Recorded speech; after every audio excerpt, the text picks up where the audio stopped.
Par où commencer? C'est un gros morceau que je vais essayer de couvrir en 45 minutes. Alors, j'ai réfléchi beaucoup à par où commencer et ce n'est pas subtil. Je commence par où tout a commencé. Je suis égyptien pour ceux qui ne le savent pas. Et pourquoi je commence par l'Égypte? Ça, c'est les pyramides aujourd'hui. Vous allez voir pourquoi je commence par l'Égypte, cette présentation du cancer du sein, entre autres. Vous savez, si on recule il y a 5000 ans, donc en 2500 ans avant Jésus-Christ, ça ressemblait à ça. Hein. On pense que ça ressemblait à ça. Le Nil montait jusqu'à Giza. C'est comme ça qu'ils pouvaient amener les blocs et les monter. Et il y avait une couche de calcaire qui a tout été enlevé. Ils l'ont utilisé pour construire d'autres choses. Ça a été cassé, tout cassé. Mais ça ressemblait à ça. Et c'est à cette époque-là, il y a 5000 ans, qu'il y avait un personnage très connu du monde de la médecine. C'était un personnage du nom de Imhotep, un pharaon très connu, un personnage de l'ère pharaonique très connu. Et il était le prêtre du pharaon, il était le médecin et il était aussi architecte. En fait, on pense que c'est lui qui a dessiné la pyramide de Sahara. Pourquoi j'en parle? Parce que c'est l'auteur, cet Imhotep-là, c'est l'auteur du premier livre médical écrit dans l'humanité qu'on a encore, sous forme d'hiéroglyphes. Donc, ça a été retrouvé. Cet hiéroglyphe-là, qui date de combien de temps? Qui date de 2500 ans avant Jésus-Christ. Un hiéroglyphe dans lequel on a identifié, il parle de 12 cas de cancer du sein. Il parle de 12 cas de cancer du sein. Et d'ailleurs, on voit qu'il a, dans cet hiéroglyphe-là, on dirait qu'il manque un sein à cette dame-là. Et donc, c'est une très, très vieille maladie. Malheureusement, dans l'hiéroglyphe où il parle des 12 cas de cancer du sein, il conclut en disant que c'est une maladie universellement mortelle, il n'y a pas grand-chose à faire. Il parle parfois, c'est pas clair quand on traduit, on peut le brûler. C'est pas clair si on brûle avec de l'acide ou on brûle avec quelque chose de chaud, c'est pas clair. Et il parle de mettre une gousse d'ail dans le sein pour éviter les infections. Mais à part ça, malheureusement, une maladie qu'on ne peut pas traiter. Et ça, c'est resté comme ça. Donc une très vieille maladie, en fait, qui a toujours existé. Tous les mammifères, en passant, hein, pas juste les hommes, tous les mammifères ont du cancer du sein qui arrive. Alors, une vieille maladie pour laquelle on n'a pas fait grand-chose pendant presque 5000 ans. D'abord parce qu'on ne savait pas ce que c'était quoi exactement, on ne comprenait pas le cancer, qu'est-ce que c'est. Et puis, le christianisme a été très négatif pour l'avancement de la science parce que quand le christianisme est arrivé, l'Église a dit on ne peut pas toucher au corps humain et les seins. Donc, pas d'autopsie, pas de biopsie, on ne touche à rien. Et donc, pendant des millénaires, littéralement, on ne comprenait pas comment le corps fonctionnait. Et ce n'est qu'à la Renaissance, hein, dans les années 1600-1700, quand la science commence à prendre le dessus et on commence à faire de l'anatomie et de la physiologie, on commence à comprendre comment le corps fonctionne. Et ce n'est qu'au début du 19e siècle que les chirurgiens commencent à s'aventurer à couper les cancers. Et un des premiers, c'était le cancer du sein, parce que c'est un organe superficiel, facile à traiter. Tu n'ouvres pas la cage thoracique, tu n'ouvres pas le ventre, tu coupes et peut-être qu'il y a des chances que ça marche et que ça ne revienne pas. Alors, on s'aventure avec la chirurgie au 19e siècle, mais on rencontre plusieurs problèmes. Le premier, l'anesthésie. On n'a pas encore développé des bonnes méthodes d'anesthésie, donc ça fait mal. Ils sont limités par ce qu'ils peuvent faire. Les infections, la pénicilline va être découverte au début du XXe siècle. Donc, avant ça, les gens s'infectent et meurent de ça. Donc, c'était un gros problème pour les chirurgiens. Et le dernier problème qu'ils avaient, c'était que même les chirurgiens courageux qui réussissaient à enlever le cancer du sein, mais il y avait des récidives. Soit des récidives autour, soit des récidives à distance. Les chirurgiens ont commencé à enlever de plus en plus. Il y a eu des chirurgies au début du XXe siècle, des immenses chirurgies où ils enlevaient le sein, le muscle en arrière, ils grattaient en se disant, si j'enlève beaucoup, c'est sûr que ça ne reviendra pas. Et en partie, c'était vrai, ça ne revenait pas là, mais ça avait tendance à revenir ailleurs. Pas toujours, mais parfois ailleurs. Et donc, la chirurgie, ça a été notre première arme, c'est encore l'arme essentielle pour le cancer en général, et certainement le cancer du sein. La radiothérapie, qui est la deuxième arme qu'on a encore aujourd'hui, qu'on utilise toujours, très, très importante, est apparue au début du XXe siècle, et on a amélioré beaucoup les techniques, et aujourd'hui, on est capable de donner de la radiothérapie de façon très ciblée, même en 3 dimensions, on peut éradier exactement ce qu'on veut tuer et épargner le reste. Ironiquement, paradoxalement, la chimiothérapie est arrivée quand? On a découvert la chimiothérapie lorsque, en la Deuxième Guerre mondiale, dans les années 40, chaque pays qui se battait ont développé des armes chimiques pour tuer l'autre partie. Les soldats qui étaient empoisonnés revenaient aux hôpitaux de leur pays, et puis les médecins découvraient que ces soldats-là éventuellement mouraient, mais ils mouraient de quoi? Le sang était très pauvre. La substance toxique à laquelle ils ont été exposés tuait toutes les cellules du sang, le système immunitaire. Donc, ils mouraient d'infection, entre autres. Et donc, la première idée est venue à ce moment-là, et si on utilise ces poisons-là, mais à dose contrôlée? C'était la naissance de la chimiothérapie. C'est comme ça que c'est né. Évidemment, des décennies de progrès ont été réalisés. On a développé différents poisons de chimiothérapie à différentes doses qu'on utilise encore aujourd'hui. Et ça fait partie des armes dont on a besoin parfois dans certains cancers. Donc, la chimiothérapie. On fast-forward jusqu'à les années 90. Et là, c'était la révolution moléculaire. On a découvert l'ADN, comment le manipuler, comment l'amplifier. Et donc, on pouvait non seulement faire de la chirurgie, de la radio et de la chimio, mais là, on pouvait comprendre pour chaque patient qu'est-ce qui se passe dans l'intérieur de chaque cellule, parce qu'on a les outils de comprendre au niveau moléculaire qu'est-ce qui se passe, et d'identifier des médicaments qui vont aller exactement là où il y a un problème dans la signalisation de la cellule pour la tuer. Ça, c'est la thérapie ciblée. Alors, tout ça, ce sont les armes qu'on utilise actuellement en oncologie. Si ça vous intéresse, cette petite 5 minutes d'histoire que je viens de vous faire, moi j'aime beaucoup ces choses-là. Si ça vous intéresse, il y a ce livre qui a été traduit dans plein de langues, très célèbre, très connu, qui s'appelle « L'empereur de toutes les maladies ». C'est le cancer. Le cancer, c'est l'empereur de toutes les maladies. Ça, c'est un livre que vous pouvez acheter par un auteur américain. Sinon, il y a une série PBS. Si ça vous intéresse, il y a quelques morceaux de ça sur YouTube, pas au complet, mais il y a la série qu'on peut acheter sous forme de DVD ou de simplement Blu-ray, en tout cas une forme visuelle qui raconte l'histoire du cancer dès le début. Par des pharaons, puis ils vont jusqu'à les Romains, qu'est-ce qu'ils ont fait, les Grecs, qu'est-ce qu'ils ont fait, jusqu'à aujourd'hui. Donc, si ça vous intéresse, l'histoire, c'est super intéressant. Alors, qu'est-ce qu'on a fait dans les dernières années? Si on regarde les 40 dernières années, plus ou moins, donc de 75 à 2015. 2015, vous allez me dire, c'est un peu vieux, et c'est vrai, et les statistiques prennent du temps à sortir. Ce tableau-là, il résume les progrès qu'on a fait en oncologie, grâce à toutes les armes dont je viens de vous parler, durant ces 40 ans-là. Regardez, si on prend tous les cancers combinés, la survie à 5 ans pour toute personne atteinte d'un cancer, en 1975, c'était de 25%. Donc, vous voyez, le 25%, je vais mettre le pointeur ici. Est-ce que vous voyez ici le 25%?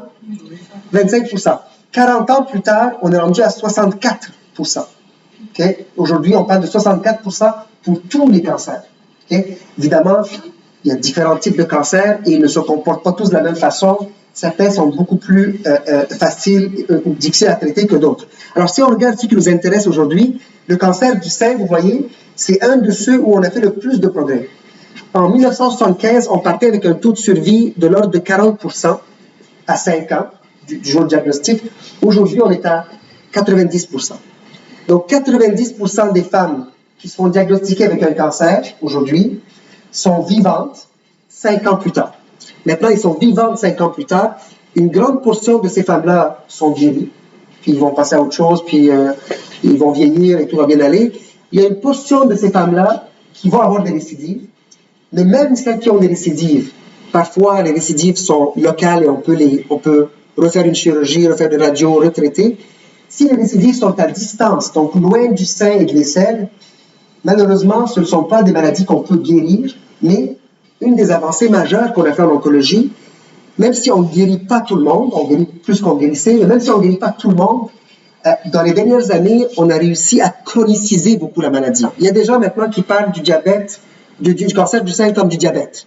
Ils disent, bon, c'est pas idéal d'avoir ça, mais tu peux vivre des années et des années avec ça, il faut faire attention, faire un suivi et tout, mais c'est devenu une maladie de plus en plus chronique, même pour ceux qu'on n'arrive pas à guérir. Alors, le cancer du sein, beaucoup de progrès, comparé aux autres cancers. Regardez en bas, malheureusement, dans le poumon, l'œsophage, le cerveau, l'estomac, ça ne bouge pas vite. On fait des progrès, mais ça avance pas vite. Et c'est pas parce qu'il manque de l'effort, c'est parce que la nature de la maladie fait en sorte qu'elle n'est pas facile à traiter.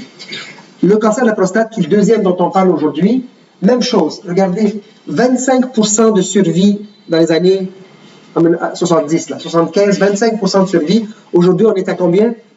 91%. Même chose que le cancer du sein. Donc, dans notre vocabulaire d'oncologue, 2 bons cancers.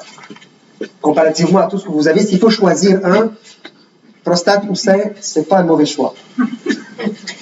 Des fois, je dis ça à la blague à mes patients, ils rient, mais tu vois qu'ils rient à moitié. Hein? Alors, une chose que j'aimerais clarifier, parce que c'est quelque chose qui revient souvent, les gens, parfois, ils disent le cancer est allé partout, et puis le patient a plusieurs cancers, mais en réalité, le cancer porte toujours le nom de où est-ce qu'il a commencé. Donc, un cancer du sein, il commence toujours dans le sein. Oui, il peut aller dans les selles, il va aller dans les selles, les ganglions ici, il va aller jusque dans les os, mais ce n'est pas le cancer des os. Non.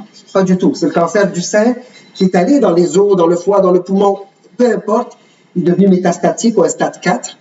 Même chose pour la prostate, même chose pour le poumon.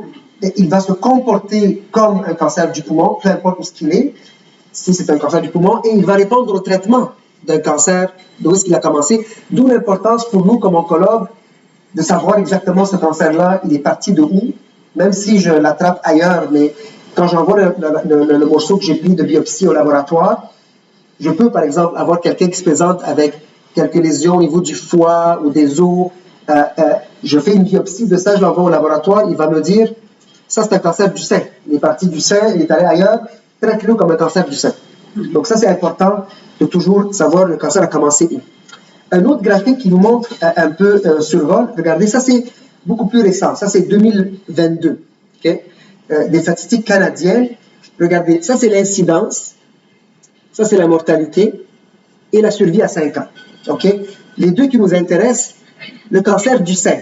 Le deuxième en incidence, si on prend la population globale, le premier chez les femmes, premier cancer chez les femmes. Si on prend hommes et femmes, c'est le deuxième en incidence. Une femme sur 8 va développer un cancer du sein, donc c'est 12% de toutes les femmes qui vont développer un cancer du sein si elles vivent jusqu'à 85 ans, 84 ans. Si elles, évidemment, j'avais un professeur qui disait ça à la blague, il disait, la meilleure façon d'éviter le cancer, c'est de mourir jeune. Parce que, veut pas, c'est une maladie qui arrive avec l'âge, hein, après 65 ans, ça commence à monter en incidence, comme la plupart des maladies d'ailleurs, hein, on ne rajeunit pas comme on dit. Mais après 85, c'est-à-dire qu'il n'y a plus de cancer de sein? Non, il y a encore du cancer. Non, ça augmente, la flèche augmente constamment. Mais si vous vivez jusqu'à 85 et plus, oui, c'est une femme sur 8. Si vous mourrez à 65 ans, c'est pas une femme sur 8. Donc, parce que ça va être beaucoup moins, parce que ça augmente avec l'âge. Fait intéressant, je vais faire un point intéressant que vous avez amené, c'est que plus on est âgé, et quand on commence à passer les 85 et plus, deux phénomènes intéressants. Quand tu regardes les statistiques, il y a moins de cancers. Tu te dis, est-ce qu'il y a vraiment moins de cancers ou est-ce que les médecins n'ont pas investigué? Parce qu'à 85 ans, peut-être que les médecins et le patient est moins nécessairement enthousiaste à se palper ou à aller chez le médecin. D'abord, n'oublie pas que généralement à cet âge-là, il n'y a plus de dépistage. Le dépistage par mammographie. Ben, c'est ça. Après 70 ans, ils disent que c'est voilà. Pas nécessaire. Après 70 ans, ils disent on arrête le dépistage. Donc, si tu ne dépistes pas, tu trouves moins. Les gens vont moins. On sait que les médecins aussi sont moins enclins à investiguer parce qu'il y a d'autres problèmes de santé, mobilité réduite, etc. Et, fait plus intéressant, c'est que le cancer, vous savez, c'est une maladie qui vient de l'intérieur, de nous-mêmes, n'est-ce pas? C'est pas une bactérie qui vient de l'extérieur ou quelque chose qui est exogène. C'est quelque chose d'endogène de nous-mêmes. Alors, votre cancer, il a votre âge.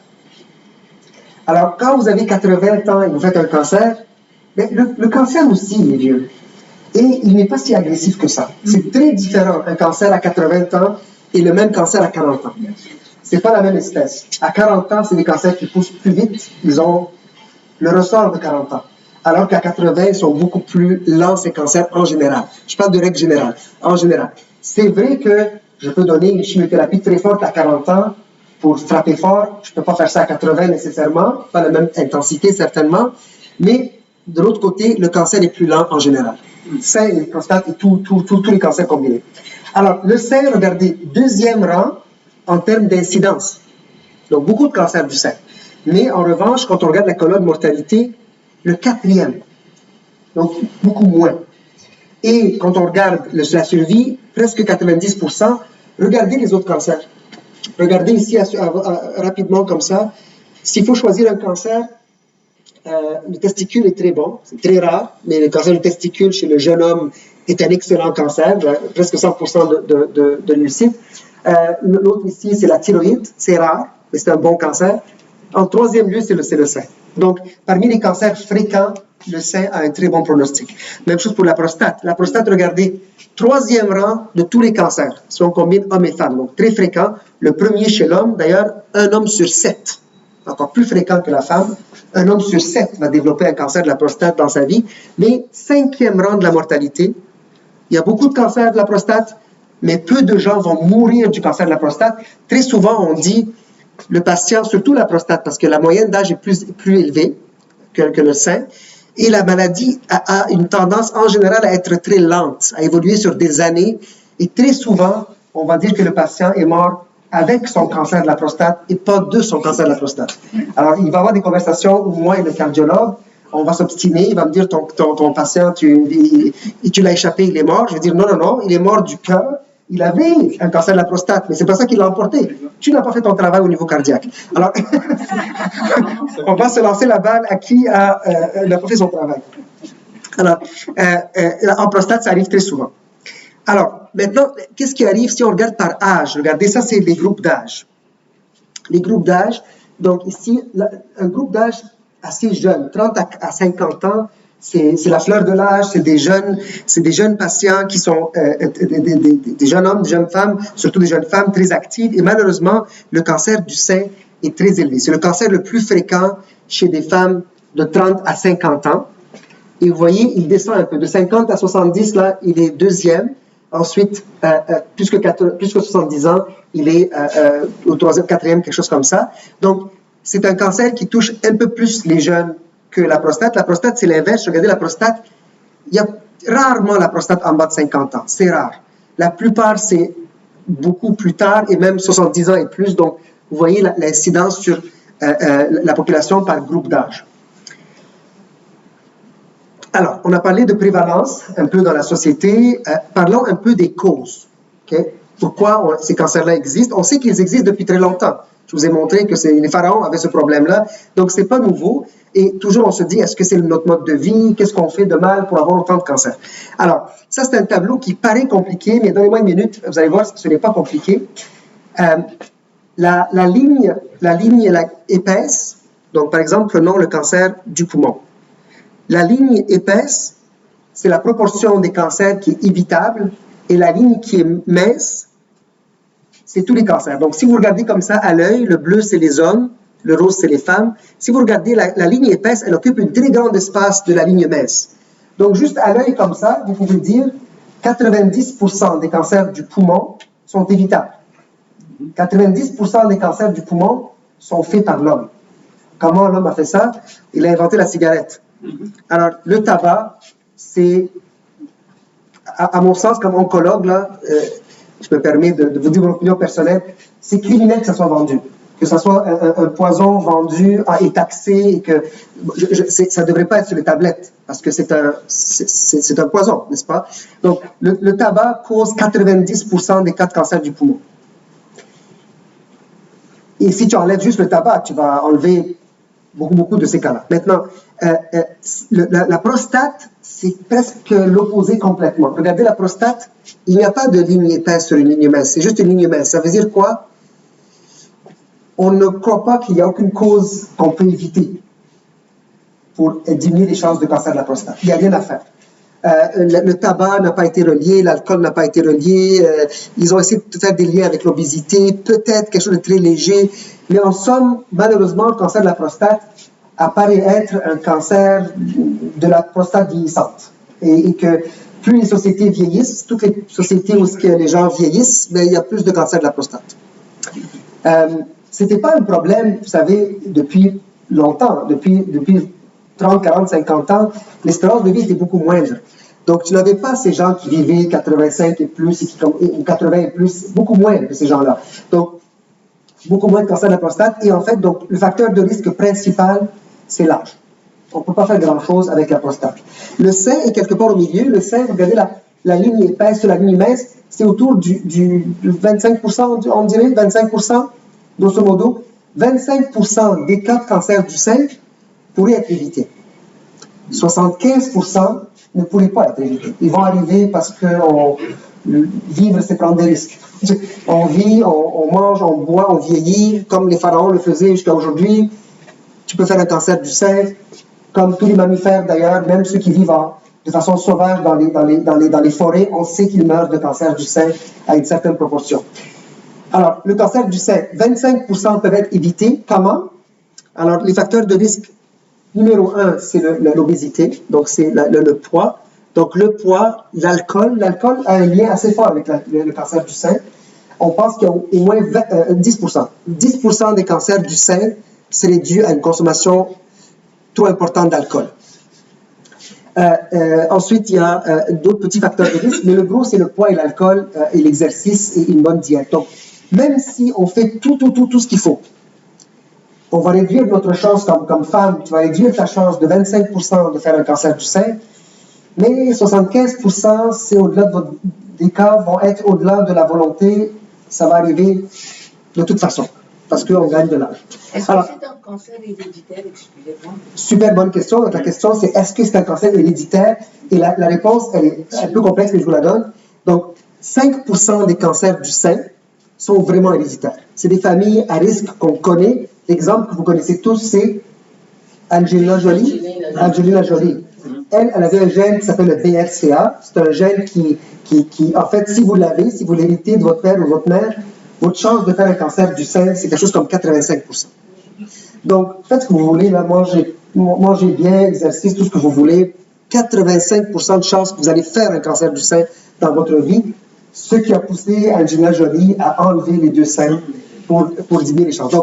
Donc 5% seulement des cancers du sein sont très, très génétiques. On pourrait même faire un test pour dire qui l'a, qui ne l'a pas. La prostate, c'est la même chose? La prostate aussi, j'y arrive, mais la prostate aussi, il y a un très faible pourcentage parce que le BRCA qui augmente chez la femme le cancer du sein, le BRCA chez l'homme augmente le cancer de la prostate. Donc, effectivement, il y a de la génétique. Mais il y a environ 25% des cas de cancer du sein, on dit qu'ils sont héréditaires mais pas génétiques. Ça veut dire que c'est des familles où on voit que la grand-mère, quand tu fais le pédigree de la famille, tu vois, cancer du sein ici, cancer du sein là. Il y a comme une saveur de cancer dans cette famille-là, mais tu ne peux pas trouver un gène. Il n'y a pas de gène qu'on connaît, ça ne se trace pas. Je ne peux pas estimer votre risque à vous basé sur j'ai une tante qui a eu un cancer du sein ou l'autre, etc. Donc, on sait que c'est des familles à risque, mais on n'arrive pas à identifier les gènes. Et ces gens-là, évidemment, surtout si vous avez quelqu'un du premier degré, donc une mère, une sœur qui développe un cancer, ça s'applique pour la prostate aussi, sein ou prostate, ça augmente votre risque personnel, c'est sûr. Alors ça, c'est pour les causes des cancers et comment on peut les éviter autant que possible. Si on regarde tous les cancers ensemble, mettons tous les cancers, tous ensemble, 46% de tous les cancers sont évitables. Ça veut dire que la moitié de tous les cancers qu'on a seraient évités si on enlève de toute la société le tabac, tout le monde a un bon poids, tout le monde mange des fruits et des légumes, ne boit pas d'alcool, ne travaille pas des travaux à risque, aucune exposition à des produits chimiques, ne prend pas trop de soleil, etc. Donc, si on vivait tous comme des saints, pas de stress, on aurait la moitié des cancers. Déjà, je travaillerais moins. Donc, on aurait la moitié, mais quand même l'autre moitié arriverait parce qu'on vieillit. Mais alors, si on regarde le sein, c'est 23% qui sont évitables. La prostate, malheureusement, 0.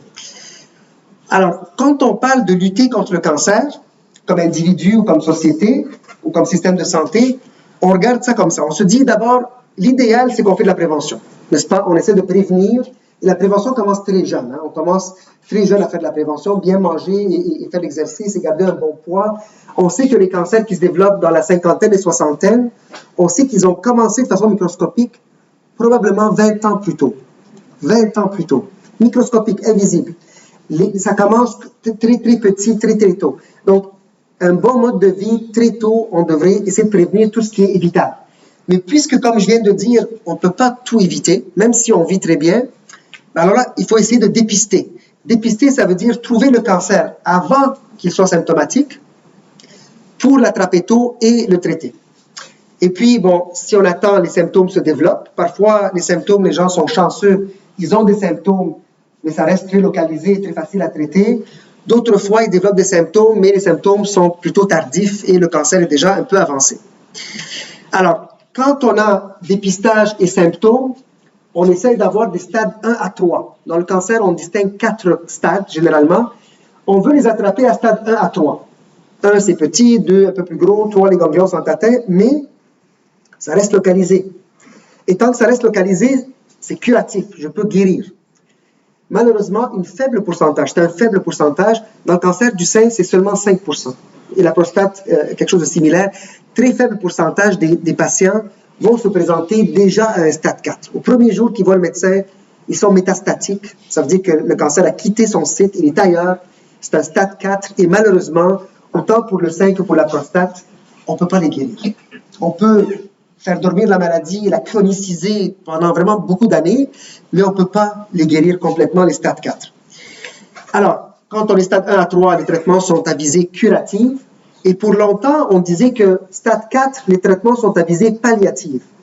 Le mot palliatif est un mot qui est très lourd et qui était peut-être approprié quand tu avais quelqu'un métastatique qui allait vivre 6 mois.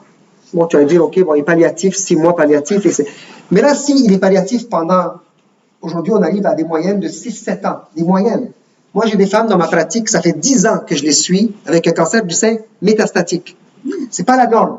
La moyenne aujourd'hui est autour de 6-7 ans d'espérance de vie du jour où tu reçois un diagnostic de cancer du sein métastatique que je ne pourrai pas guérir, mais tu vas vivre en moyenne 6-7 ans. Alors, le mot palliatif est devenu lourd, on veut s'en débarrasser, on ne trouve pas un autre mot. Les gens ont dit maintenant, ils disent qu'on devrait réserver le mot palliatif là vraiment pour les dernières semaines quasiment, et on essaie de trouver un mot catchy. Si vous avez des idées, laissez-moi savoir, en français en tout cas. Des traitements qui prolongent la vie, qui ne guérissent pas, mais qui prolongent la vie. Et le mot palliatif, on le garde pour la toute fin. Alors, parlons du cancer du sein un peu plus spécifiquement. Alors, on a dit qu'on peut essayer de le prévenir, on peut essayer de le dépister. Le dépistage, il y a des programmes au Québec, puis dans la plupart des pays, il y a un programme de dépistage. On dit qu'une femme a un risque moyen, donc qui n'a pas de personne au premier degré qui est atteinte, une femme ordinaire, entre guillemets, il faut commencer la mammographie à partir de 50 ans jusqu'à 74 ans, parce qu'après cet âge-là, on juge qu'il y a tellement d'autres causes de décès que attraper un cancer du sein chez une femme de 80 ans, oui, on peut la traiter, mais elle risque de mourir, puisque l'espérance de vie d'une femme au Québec aujourd'hui, c'est autour de 83 ans, elle risque de mourir d'autres choses avant de mourir de son cancer. La bémol à ça, c'est qu'on a déjà maintenant son tonnerre. Ma grand-mère, elle a 102 ans maintenant. Elle a 102 ans, parfaite santé. Non, pas parfaite santé. Jusqu'à 3 ans, elle faisait la molochia, je te jure. Elle faisait la molochia jusqu'à 3 ans, mais maintenant, elle a des problèmes de genoux, parce qu'elle a fait un changement de genou il y a quelque chose comme 25 ans, et l'orthopédiste à l'époque, je me souviens, il avait dit « Ah, ne t'inquiète pas, cette prothèse-là va t'offrir 20 ans. » Elle a dépassé la prothèse. Et je l'ai appelé l'orthopédiste pour lui dire, est-ce que tu m'as dit, je touche pas à ça. Il dit, trop risqué. Donc finalement, son genou est un problème. Mais pour vous dire que la mammographie de 50 à 74, mais après ça, on dit au médecin d'individualiser la décision. Et s'il est jugé qu'une femme a une espérance de vie de plus que 10 ans, donc elle est en tellement bonne forme à 75 ans que tu dis, cette dame-là, elle va vivre jusqu'à 100 ans, ben, tu pourrais dire, je vais faire quand même la mammographie parce que je ne veux pas qu'elle ait un cancer du sein qui va limiter son espérance de vie puisqu'elle n'a aucune autre cause qu'on connaît en tout cas, qui va l'emporter. Alors, la mammographie, c'est important de la faire. Une chose qui est en train d'arriver maintenant, et déjà c'était aux États-Unis, le seuil n'était pas de 50 mais de 40 ans. Le Canada était très réfractaire à ça. Et puis, jusqu'à maintenant, tout récemment, il y a quelques mois, l'Ontario ont passé à 40 ans. Et on s'attend que le Québec va passer à 40 ans bientôt. En fait, ce qui les empêche, c'est le nombre de patientes. C'est que si tu fais ça, il faut que tu aies toute l'infrastructure pour faire toutes ces mammos-là. Et ensuite, n'oubliez pas, quand on fait une mammographie, c'est pas juste une image, là. Il y a un bon pourcentage des femmes qui est rappelé, sûrement qu'il y en a eu dans la salle qui ont l'expérience d'être rappelées pour dire on voit pas bien, reviens, on fait une autre photo, ah, on n'est pas sûr, on biopsie. Tout ça, c'est des ressources, et à la fin, peut-être qu'il n'y a rien, mais tu as fait ça à grandeur d'une population. Donc, il y a des ressources importantes. Les femmes qui sont à risque élevé, ça veut dire qu'il y a une histoire familiale, au-delà du BRCA, au-delà de Angelina Jolie, quelque chose de... à part ça, il y a quelqu'un, une sœur qui a eu un diagnostic, une mère proche premier degré, surtout si ils ont eu un cancer en bas de 50 ans. Parce qu'on pense qu'un cancer qui est très héréditaire, en général, règle générale, il va se manifester plus tôt dans la vie. C'est comme une auto. Hein. C'est comme une auto. Si elle fait défaut tôt dans la vie de l'auto, c'est qu'elle a été mal fabriquée. Il y a un problème de fabrication. Mais si l'auto, elle brise après 20 ans ou 10 ans sur la route, c'est les routes du Québec. C'est pas un problème de fabrication. C'est un peu comme ça. Donc, au fond, quelqu'un qui a une histoire familiale avec des cancers tôt, si quelqu'un a reçu de la radiothérapie pour n'importe quelle raison, la radiothérapie au niveau thoracique pour d'autres raisons, c'est recommandé d'être suivi par une clinique. Il y a des cliniques spécialisées qui suivent ces gens-là. Ils vont faire le pedigree familial pour voir qui est à risque. Est-ce que les enfants sont aussi à risque ou non? Il y a des enjeux d'assurance, il y a plein d'enjeux. Donc, c'est pas le genre de test qu'on fait, par exemple le BRCA, c'est pas le genre de test qu'on fait à la légère. Parce que dire à quelqu'un tu as le gène, le test est facile à faire, c'est une prise sanguine. Mais après ça, il y a des conséquences psychologiques, il y a des conséquences d'assurance, il y a des conséquences sur les enfants. Il y a tout un counseling à faire avant de demander le test, parce que le résultat peut être, il faut pouvoir le gérer. Les signes et les symptômes, malheureusement, beaucoup de cancers, le cancer généralement ne fait pas mal, en tout cas pas au début. Donc une masse qui pousse dans le sein, la plupart du temps, ne fait pas mal, et les patients peuvent être asymptomatiques, ne pas sentir rien pendant quand même longtemps. Éventuellement, il peut y avoir une douleur, une masse qu'on palpe dans le sein, changement au niveau de la peau qui se rétracte par exemple, le mamelon qui s'inverse vers l'intérieur, ça c'est un signe qui est inquiétant, de l'écoulement anormal du sein ou des ganglions sous les selles, on sent une masse sous les selles, donc ça c'est les signes les plus communs de cancer du sein. Les douleurs osseuses, c'est rare, parce que généralement ça veut dire qu'il est déjà métastatique. Mais c'est très faible le pourcentage de ces femmes-là qui se présentent avec une douleur, disons, au dos. Le médecin fait son investigation, puis réalise qu'elle a une métastase déjà dans le dos. Et là, finalement, on retourne, examine le sein, puis il y a quelque chose dans le sein. Ça n'a pas besoin d'être très gros avant de quitter. Les cancers agressifs peuvent être 2 cm, 2 par 2, donc pas un pouce par un pouce, pas très gros dans le sein, et avoir déjà eu la possibilité d'aller ailleurs et faire une métastase. C'est très rare, parce qu'en réalité, qui n'a pas mal au dos? mais donc, c'est inquiétant. Si tu dis à quelqu'un mal au dos ou mal dans un os quelque part, ça veut dire que tu as un cancer, ça inquiète tout le monde. C'est quand même une présentation très rare. Il y a eu une époque où on disait il faut éduquer les femmes, il faut faire un examen autopalpation des seins. Puis, il y a comme eu des études qui montrent que finalement, ça ne marche pas beaucoup. Les femmes ne se parlent pas tellement bien, ou bien elles paniquent pour rien. Elles vont chez le médecin à chaque fois qu'il y a des cycles menstruels, ça gonfle, ils vont chez le médecin. Donc, finalement, le gouvernement, c'est comme un peu, ils ont reculé, ils ont arrêté de pousser pour l'autopalpation, parce qu'on n'a pas de données qui montrent que ça fonctionne réellement. C'est votre opinion. Alors, on a parlé du dépistage, parlons un peu d'investigation. Donc, une fois que quelqu'un se présente, soit la mammographie, elle est positive, la mammographie de dépistage, soit que la patiente s'est présentée à son médecin en disant « je sens quelque chose ». La clé en oncologie dans tous les cancers, c'est biopsie. Tu ne peux pas faire un diagnostic de cancer sur une image. Il faut absolument prendre un morceau et l'envoyer au laboratoire. Donc, on fait une biopsie avec un ultrason pour savoir où piquer exactement. Et il y a tellement de cas de cancer du sein que toute cette démarche-là, elle est vraiment bien huilée. Même dans notre réseau, on peut dire que le réseau de la santé n'est pas parfait et tout ça, mais la plupart des hôpitaux, certainement chez nous, puis ailleurs, je sais aussi que c'est semblable, ce qu'on appelle le CRIB, là, qui est une espèce de quasiment une usine, hein, parce que le nombre de femmes qui passent par là font en sorte qu'on n'a pas le choix d'être très rodé. Et donc, les biopsies sont faites assez rapidement, sous écho, c'est bien fait et assez rapide. On fait des tests sanguins pour faire notre bilan complet. Si la patiente est jeune, ça nous arrive des patientes jeunes qui n'ont pas fini leur famille, qui ont 32 ans, qui n'ont encore pas eu d'enfant, veulent avoir un enfant. Parfois, ce qu'on fait, c'est qu'on les envoie faire une préservation de la fertilité. Ils prennent des ovules, les gardent de côté, on donne notre traitement, puis ensuite, ils peuvent avoir des enfants. J'ai eu des femmes comme ça.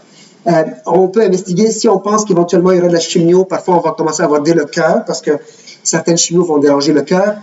On va faire un bilan d'extension. Ça veut dire qu'on voit que le cancer est là. On l'a vu sur la mammographie. Ce qui nous intéresse, c'est de savoir il est rendu où. On veut savoir non seulement sa taille ici, est-ce qu'il est rendu dans les ganglions, oui ou non. On fait un scan pour voir s'il est rendu dans les ganglions. S'il est rendu dans les ganglions, est-ce qu'il est rendu ailleurs aussi, dans les poumons, dans le foie, parce que là, ça serait un stade 4. C'est important de le savoir. Si on a une suspicion au niveau osseux, il y a un test qui est meilleur que le scan, qui s'appelle une scintigraphie osseuse, qui va nous dire si les os sont atteints ou pas.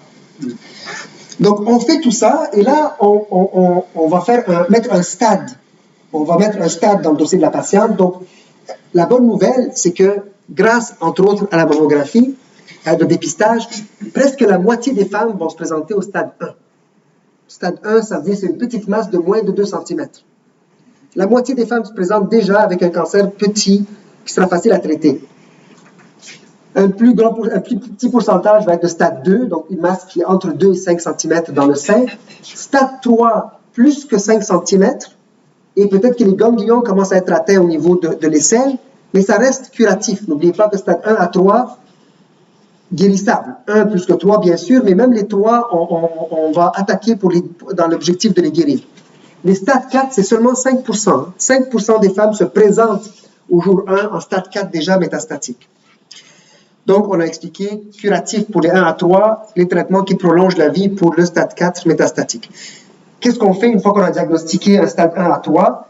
Donc là, on veut s'attaquer à la masse elle-même. Donc, on va faire de la chirurgie, dépendamment de la localisation, de la taille du sein, de toutes sortes de détails que le chirurgien va régler avec la femme. Soit qu'on enlève le sein au complet, soit qu'on enlève une partie du sein seulement.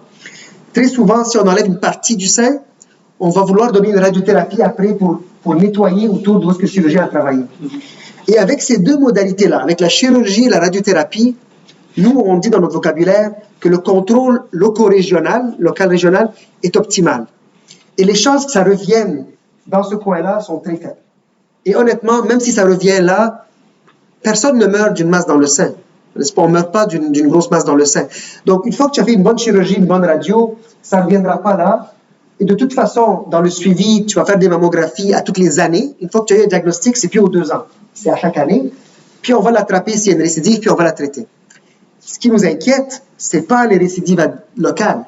Ce qui nous inquiète, c'est que le cancer, c'est un colonisateur et que le cancer, même avant d'être enlevé, avant qu'on fasse la chirurgie, on sait qu'une portion des cancers a déjà envoyé une petite douche de ce qu'on appelle des micrométastases, des cellules microscopiques qui vont aller se loger ailleurs.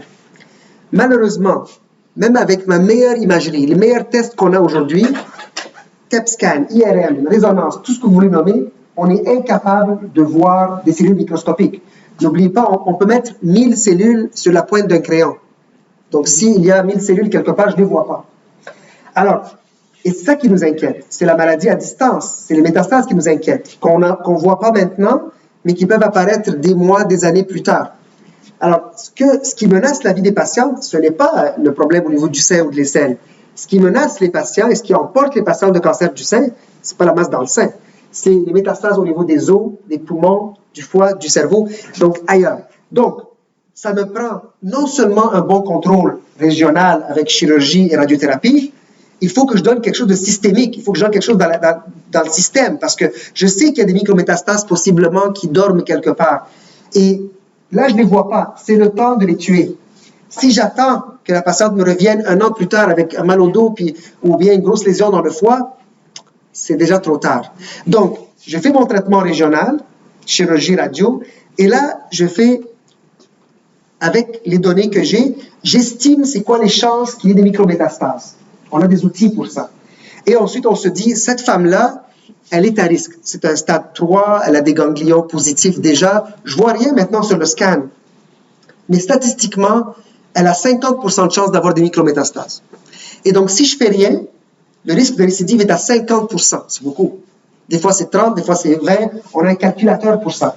Basé sur ce calcul de c'est quoi les chances qu'elle ait des micrométastases que je ne vois pas et qui vont causer des récidives dans quelques temps, là, je vais donner un traitement qui va partout dans le corps. Donc, si le risque est faible de récidive, je vais juste donner un traitement hormonal le plus souvent. Hormonal, ça veut dire que je vais couper l'estrogène parce que la plupart des cancers du sein sont alimentés par l'estrogène, qui est l'hormone féminine, tout comme la plupart des prostates, toutes les prostates sont alimentées par la testostérone. Et donc, le traitement du sein implique presque toujours couper les hormones de l'estrogène.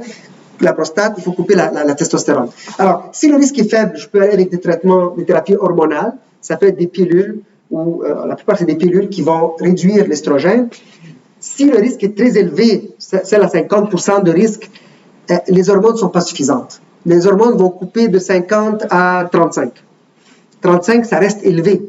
Donc, à moins qu'elle soit très âgée et très fragile, j'aurais aimé lui donner de la chimiothérapie. Donc, je donne la chimiothérapie pour descendre de 35 à 22. Je parle de chiffres ronds, mais des chiffres qui sont pas si loin de la réalité que ça. C'est le genre de calcul qu'on fait, nous, régulièrement.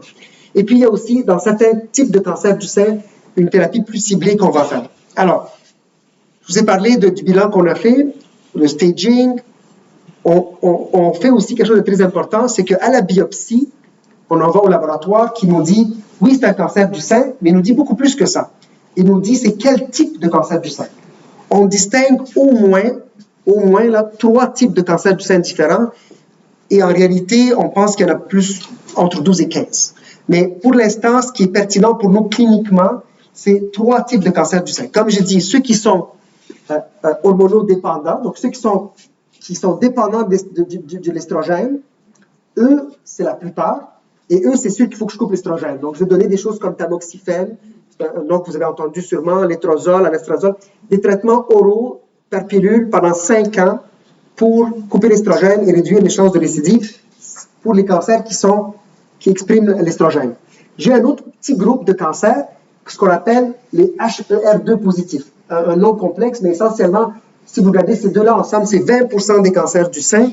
Ceux-là, qu'est-ce qu'ils ont? On a trouvé qu'il y avait un récepteur. Sur une cellule normale, il y a un récepteur qui s'appelle le HER2.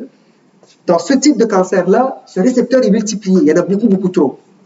La bonne nouvelle, c'est que depuis déjà une vingtaine d'années, on a un médicament, et maintenant une famille de médicaments, qui sont des anticorps qui ciblent exactement ce récepteur-là, et ils ont, pour la population, le 20% de cancers du sein qui sont HER2 positifs, ces médicaments-là ont complètement changé la survie. Ces gens-là avaient un mauvais pronostic avant, et maintenant qu'on a ce médicament-là, Herceptin et sa famille, on est capable de réduire la chance de récidive de façon dramatique. Finalement, on a ceux qui ont la mauvaise réputation d'être les triples négatifs. Les triples négatifs, c'est 10% des cancers du sein. C'est ceux qui ont le pire pronostic. Pourquoi on dit triple? Parce qu'ils n'expriment pas ni le récepteur d'estrogène, ni le récepteur de progestérone, ni le HER2. Donc, en réalité, si je ne peux pas manipuler les hormones, parce qu'ils n'ont pas le récepteur, ça ne donne rien de donner de tamoxifène, ils ne dépendent pas de l'estrogène. Ça ne donne rien de donner le médicament, l'anticorps contre le HER2, parce qu'ils n'ont pas le récepteur HER2. Donc, je n'ai aucune porte d'entrée pour tuer le cancer. Ma seule arme, c'est de faire tout sauter avec la chimio. La chimio, c'est non spécifique. J'empoisonne le cancer, un peu le patient, et on donne quand même la chimio, parce que la chimio va réduire les chances de récidive, mais c'est pas aussi élégant. Par contre, les choses changent, et en triple négatif maintenant, cette population que toujours dans les congrès d'oncologie, on dit les triples négatifs, c'est nos pires patients qui ne vont pas bien. Là maintenant, depuis environ 2 ans, 3 ans, on utilise de l'immunothérapie. Immunothérapie, c'est une façon de réveiller votre système immunitaire pour qu'il s'attaque au cancer. Elle ne fonctionne pas vraiment dans les récepteurs positifs. Les gens qui ont des récepteurs positifs, ça ne fonctionne pas vraiment. Ceux qui sont HER2 non plus. C'est la population triple négative, donc les 10% des cancers du sein, à qui on donne l'immunothérapie. Qu'est-ce que c'est l'immuno? Essentiellement, ça c'est une cellule cancéreuse en rose. En fait, c'est une vraie photo. Hein. C'est fait avec un microscope électronique, là, vraiment très sophistiqué. Je pense qu'ils ajoutent les couleurs, mais essentiellement, la photo, elle est réaliste. Là. Donc, ça, c'est une cellule cancéreuse. Et en bleu, c'est vos lymphocytes. Vos lymphocytes, c'est vos globules blancs, c'est vos soldats qui sont supposés garder les choses en ordre et tuer le cancer. On sait que les cellules cancéreuses échappent au système immunitaire en payant des pots de vin. Réellement. Le soldat arrive pour tuer la cellule cancéreuse. Il se passe quelque chose dans cette interaction-là. Le soldat se calme et s'en va. Nous, ce qu'on fait avec l'immunothérapie, c'est qu'on donne des médicaments qui activent le lymphocyte pour qu'il s'attaque au cancer. Et ça ne fonctionne pas toujours nécessairement à plein de succès, mais ça a augmenté la survie des gens avec cancer du sein. Alors, le chemin parcouru est quand même impressionnant. On part des hiéroglyphes là jusqu'à aujourd'hui. On a fait un très bon chemin. J'allais passer quelques minutes. J'ai couvert un peu la prostate, mais j'allais passer quelques minutes de plus sur la prostate. Est-ce que c'est correct? Ou vous préférez qu'on arrête là pour les questions? On a 5 minutes. 5 minutes, puis ensuite on prend les questions? OK. La prostate, j'ai couvert un peu déjà de choses, mais je vous dis un peu. Ça commence toujours avec les pharaons, toujours. On a découvert le deuxième plus vieux cas de cancer de la prostate, vient d'Égypte aussi. Ça a été une momie qui a été découverte, qui date de 2250 ans avant Jésus-Christ. On voit sur une résonance qui a été faite sur la momie que ce patient-là est mort de cancer de la prostate. Malheureusement, il y avait un cas en Russie plus vieux que nous. Alors, bon, il ne faut pas toujours être les premiers. Pas toujours les premiers. Alors, les signes et symptômes, parce qu'on a couvert la prévalence et les causes. Beaucoup de cas sont asymptomatiques, la prostate, comme pour le sein, malheureusement. Parfois, les hommes vont se présenter avec des symptômes urinaires que nous, on appelle obstructifs. Ça veut dire que le flot ne sort pas, ils n'arrivent pas à générer assez de pression, donc il reste de l'urine, donc ils se réveillent la nuit, faire pipi. Le problème, c'est que ce sont les mêmes symptômes qu'une prostate, une hypertrophie bénigne de la prostate. Tous les hommes, avec l'âge, la prostate gonfle, donc elle fait de l'obstruction. Comment est-ce qu'on distingue une simple prostate un peu grosse d'un cancer de la prostate? C'est pas facile, parce que les symptômes peuvent être presque identiques. Le sang dans l'urine, des douleurs osseuses, encore une fois, c'est que c'est métastatique et c'est rare. On ne fait pas d'autopalpation de la prostate. On fait pas. N'essayez pas. N'essayez pas parce que c'est comme ça qu'on l'a fait. Vous voyez la prostate, elle est où? Ça, c'est la prostate. Donc, on rentre et on met le doigt là-dedans pour essayer de sentir s'il y a une bosse là ou quelque chose comme ça. Ça, c'est l'examen rectal pour la prostate. Ça fait partie de l'examen de dépistage. Donc, les hommes, à partir de 50 ans, votre médecin de famille va vous offrir de faire un examen rectal pour la prostate et peut vous offrir également de faire l'APS ou le PSA. C'est un examen sanguin. On détecte une protéine qui vient de la prostate. Alors, on peut faire ça à partir de 50 ans jusqu'à 70 ans. Plus que 70 ans, on commence à questionner un peu comme pour le sein. Est-ce que ça vaut la peine? Est-ce qu'il va vivre assez longtemps? Est-ce qu'il y a d'autres problèmes de santé ou pas? Si le risque est élevé, ça veut dire que la famille, au premier degré, ont eu un cancer de la prostate, spécialement si c'est en bas âge.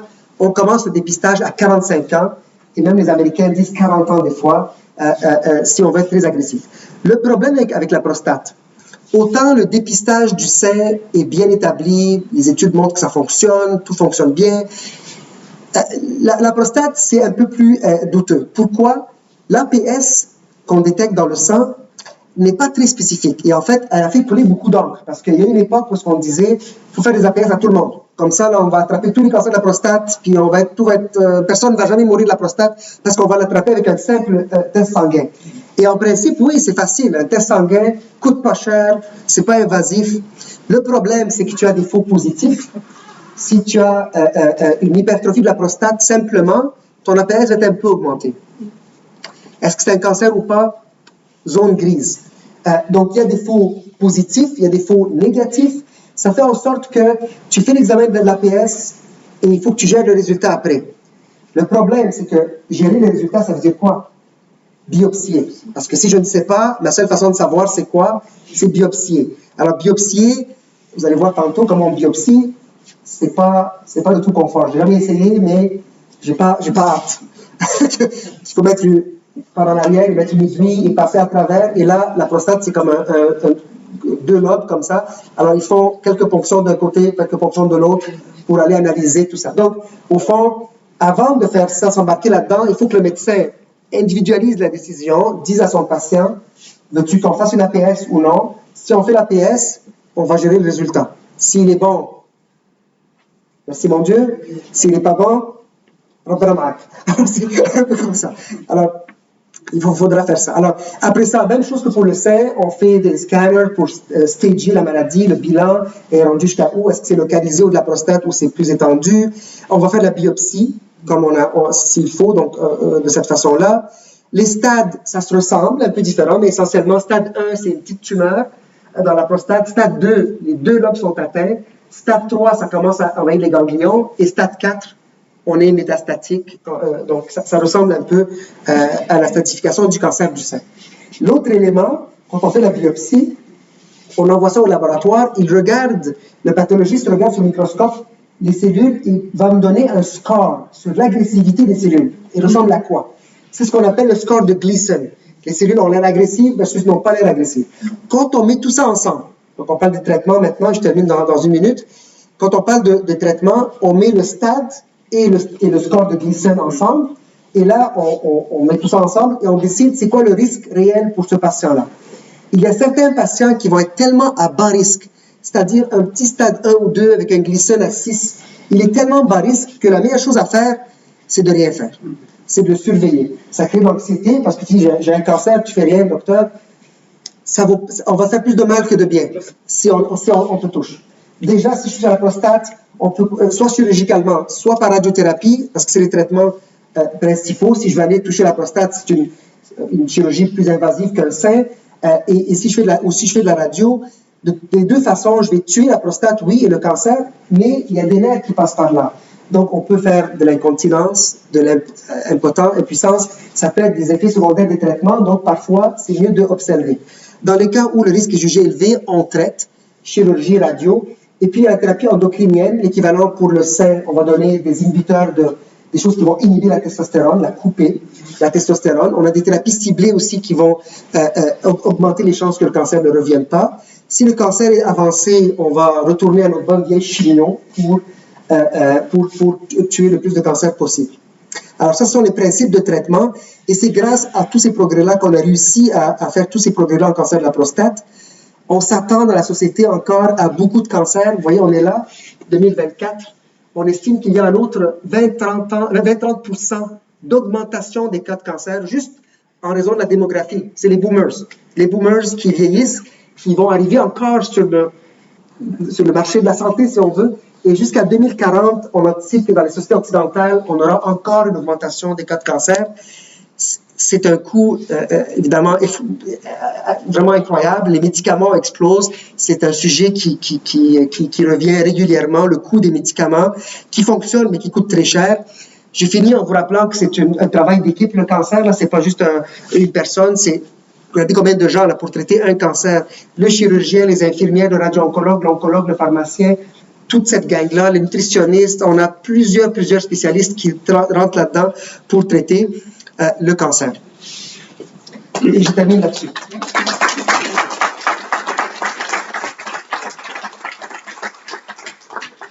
Ok, si vous permettez, parce que je pense que je l'ai vu avant, je vais commencer comme ça. Allez-y.